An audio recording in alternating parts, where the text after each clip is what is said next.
How much does it cost to get divorced?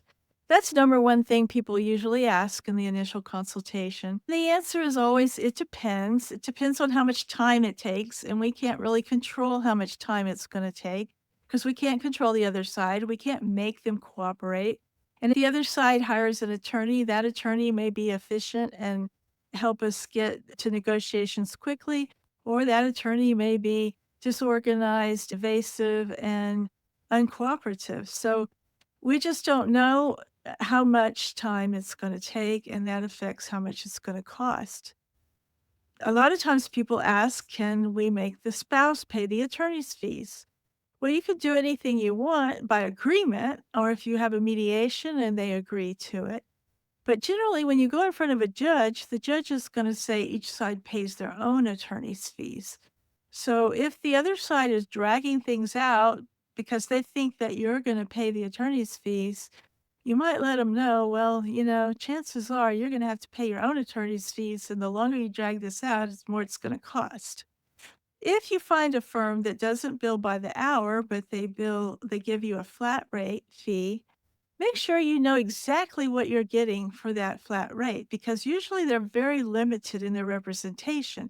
If they're going to give you a set flat rate fee, then a lot of times they're just giving you forms and you have to represent yourself.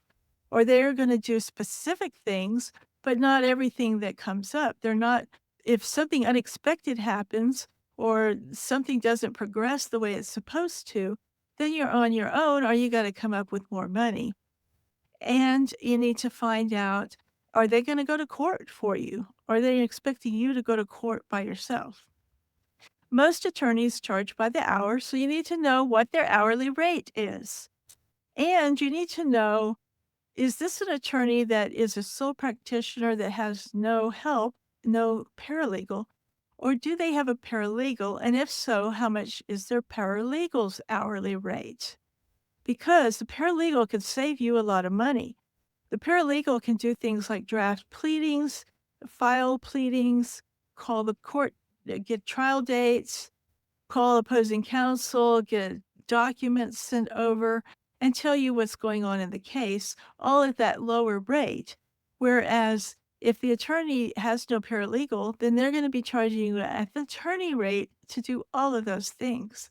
So you want to make sure that your attorney has a paralegal, has experienced, adequate staff, and find out what their hourly rate is going to be. I hope this helps.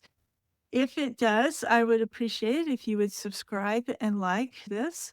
My name is Laura Hurd. I own South Texas Family Law.